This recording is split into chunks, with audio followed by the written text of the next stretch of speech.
Mhm. So then, what was surprising to me, there's two things happens.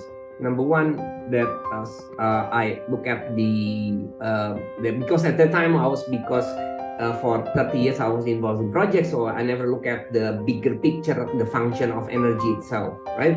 So Mhm. then I realized, even though I already realized for many long time, but now I start to see it from the bigger picture, that energy is the driver of growth of wealth. I mean, the only driver of wealth is energy. You cannot Yeah. have wealth created without energy, right? Mhm. So then I realized, then I look at the energy consumptions of Indonesia is very low compared to other countries in the Southeast Asia, right?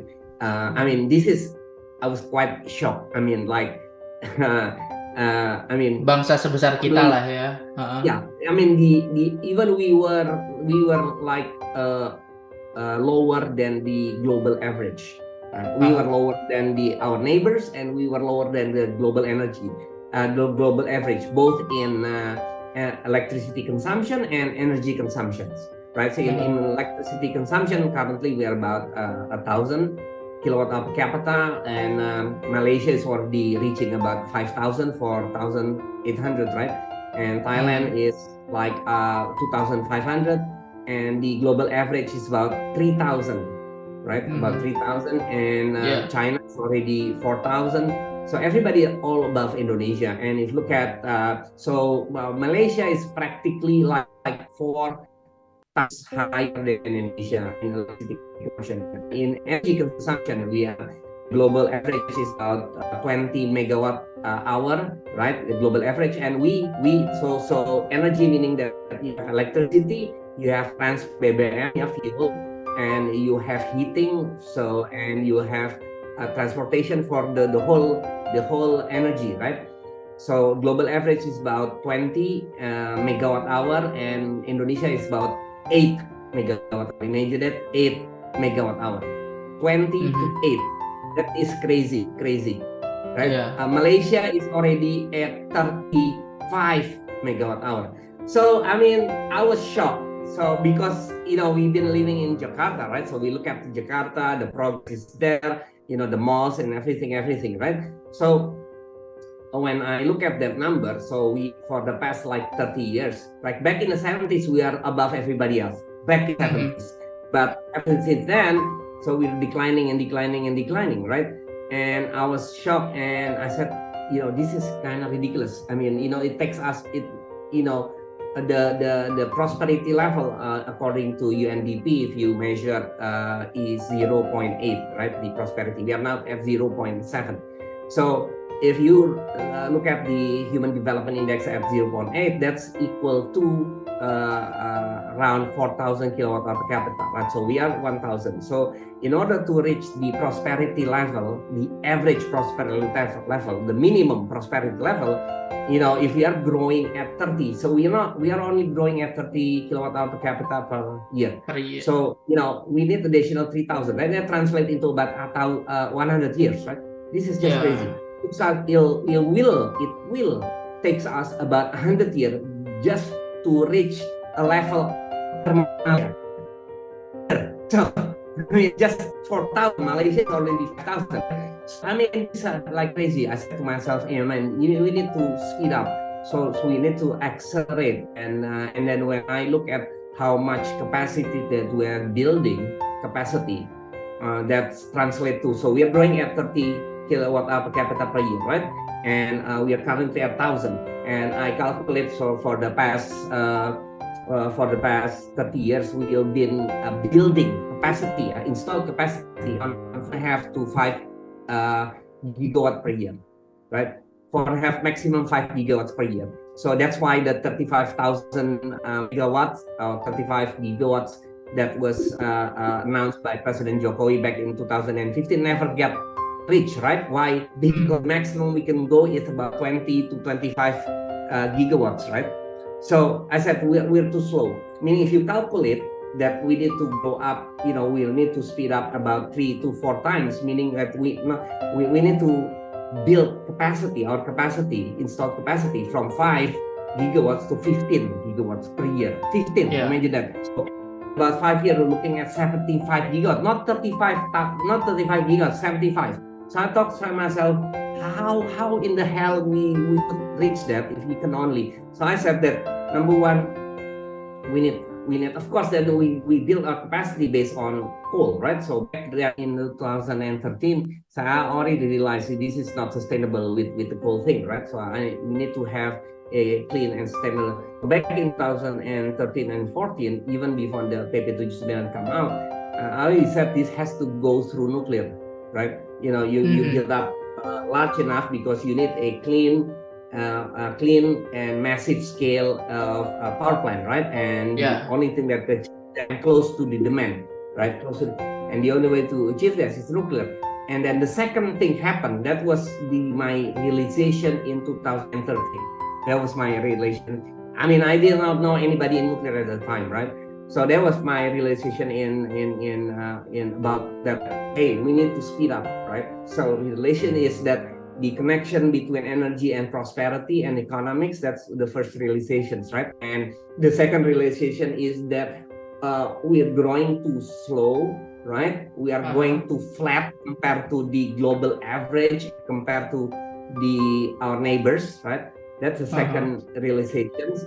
The third realization is when they released PP79 in 2014, right? Suddenly they put nuclear as the last options. I mean, this is just crazy. I said to myself, I mean, being in my about the last 10, 15 years of my career, I've been a strategic planner, analyst, right? Analyzing energy. So when you are a planner, you don't put resources on an options, right? You just don't do that, right? Yeah. It's just it's not the best practice. You don't put resources on options, right? So you put everything, what they call putting everything on the table, right? Yeah. Everything on the table. So I said, this is something going on here. So that's what wakes me up. Why would they put nuclear as an option, right? So then I start investigating, right? So what I found out also that the PP79 in 2014, it's called the National Energy Policy, right? So apparently that is not the first national energy policy. So apparently back in 2007, there was the first national energy policy. I mean, that's called Perpres 5 2007. So I was quite shocked when I looked at the Perpres 5, right? Nuclear was there at 5%. Even when you look at the lampiran, the attachment to that Perpres, which is called the blueprint for pengelolaan energi nasional. If you look at the blueprint, the first nuclear power plant stated there should operate by 2016. And the last one 2024. So there are about 4,000 gigawatts, right? So this is the crazy thing, right? So I was quite shocked when I look at that. Even they budgeted for APBN at that time. So they budgeted for APBN to build nuclear power plant back in 2000 and to be open. This is in Energy Policy 2007, right? So I was quite shocked. And then I look at the numbers, right? They were planning for 4 gigawatts of nuclear, right? By 2025. And what more shock is that the target for EBT, right? Target for EBT in 2007 in 2025, right? The 2025 EBT targets, that's 15%. That's 15%. So 15%, imagine it, 15% EBT, right? You need 4,000 gigawatt, 4 gigawatts of nuclear power plant, right? So about 12 years later, right? In 2014, right? I mean, the EBT increases to 25%, right? 23%, and nuclear is gone. Population is increasing, consumption energy is increasing. How can it be gone? So I said, this is not, doesn't make sense, right? Right? I mean, if you look at, you don't need to have a PhD or rocket science, right? To know that this is political. Am I right? This is very political. So I delve into it, and I see that it is very political. And what quite surprises me is nobody in the nuclear sector fight for it. Nobody, literally. So they just accept it. They don't fight for it. So then I'm the kind of guy who always looking for the next fight. I'm kind of that guy. So I'm not content, right? So when I look at that three revelation, right? Number one is the connection between energy and economy. Number two is how flat we are, and the consumption very low. The third is that nuclear is put as the last option, right? And there is nobody in the nuclear sector fight for it, right? And it got challenged.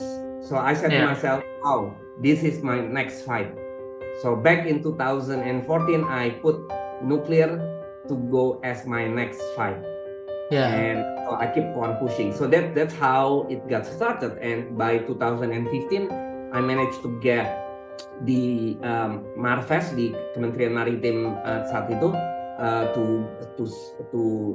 to set up, arrange a seminar about thorium, because I found out about thorium in Bangka Belitung. So back in 2014, I look at, hey, this is very interesting fuel type. Right, so I found about the molten salt reactor. So because I know that it has to be clean and cheap energy. The keyword is cheap. It's terjangkau, affordable, right? Because we are very, despite what everybody else, I mean, I'm saying that we are a poor country. I mean, we're looking at 4,000 GDP per capita. I mean, Malaysia is like 12,000 already.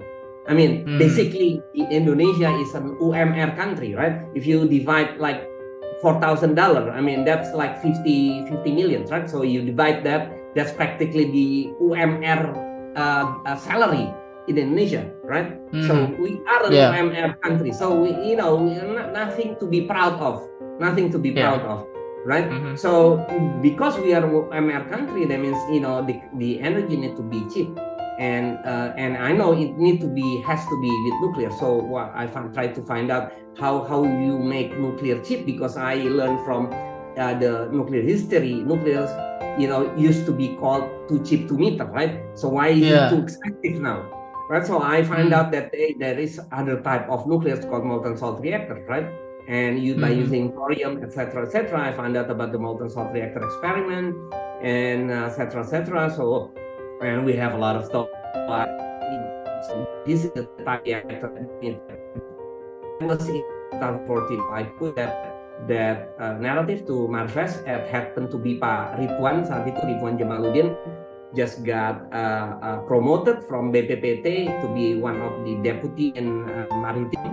So I talked to him, and he agreed. Yeah, this is interesting, Bob. So he agreed to set up a seminar. There was the first thorium seminar back in September 2015. So that was the first one. So I initiated that, and so Pak Ridwan said to me that, hey, Bob, we need to invite investor in this technology. So I did a short list of, if you remember, there is what they call the International Thorium Conference, right? The International Thorium Conference every year, and of course now there's no longer exists, I think, right? So it's going downhill.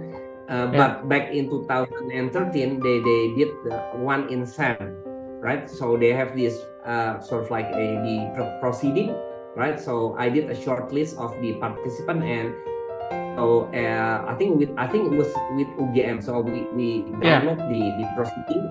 Right, so I did with UGM at that time in 2013, going back and forth with them. So I didn't know nothing at that time about nuclear. I just know that it has to be a molten salt reactor. So I know that Pak Andang, right? I learned about Pak Andang was doing molten salt reactor at that time. So I consulted with him, and Pak Yudi also was supporting Yudi Marjoko, right? So we showcased all the participants in that Thorium International Conference in CERN, and we come up with three names. So terrestrial energy, flight energy, and Thorcon power. So we actually invite all three of them, right? Back September, but only Thorcon power come. So only Thorcon. The other, I mean, maybe they don't see Indonesia as a potential country, right? Which is kind of stupid, I think, right?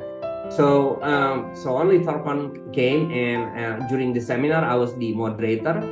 So I give Thorpon the last presentation. That was in the afternoon after Batan, after PLN, after Pertamina. Everybody present, so the seminar was, the topic was, I think I forgot, thorium as the future energy for industrialization or something like that. So with the Ministry of Industry also. So then they present and they said, yeah, we can use electricity at 3 cents, right? And takes about 6 years, and we will invest. So suddenly was surprised, hey, this is very cheap, and right away PLN jumps. Hey, would you be willing to sell at around 6 cents? Yeah, we'll be willing. So that's how it got started. And I get them together to sign an MOU. This MOU was signed in Washington, D.C. And but unfortunately, at that time, the Minister of Energy, was going to go nuclear back in early 2015 by producing what they call the Buku Putih PLTN 5 gigawatts, 5,000 megawatts, right? But never got signed by the president, right? For, that's a different topics, but, they got signed and didn't push. And even at the end of 2015, Minister of Energy said, hey, nuclear is last option, so let's not talk about nuclear, maybe after 2050. I mean, this is just crazy, right? So, of course, after that press release by SDM at the end of 2015, so the MOU supposed to be, by all the BUMN, everybody got cold feet, they lost interest.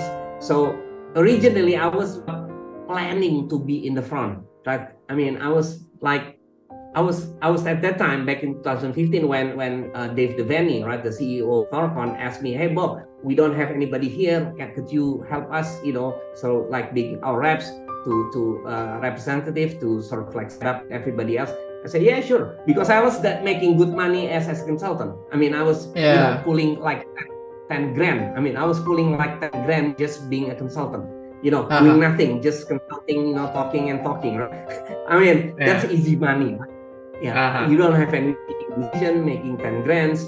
So I said, yeah, sure. I said, why? Because, I thought that I was like a cheerleader type of person, just cheering and supporting, because I said, hey, there is PLN, there's Pertamina, there is Inuki, and there's PT Timah, right? So those are big names, BUMN. So I was thinking that, hey, it'll be all set, they will handle the government, I'll be just a cheerleader type of a person, right? Yay, right?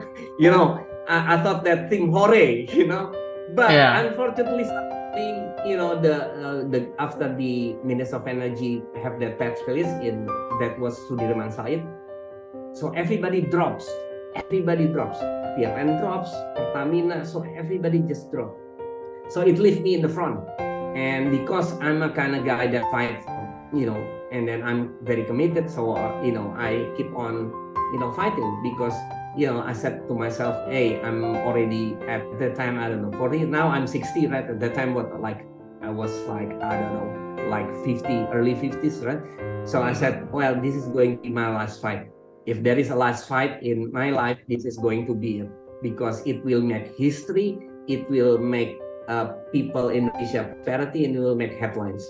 I don't know whether I succeed or not. That was fast forward to now. That's like 8 years later. I mean, it's come to fruition. So that's how it got started.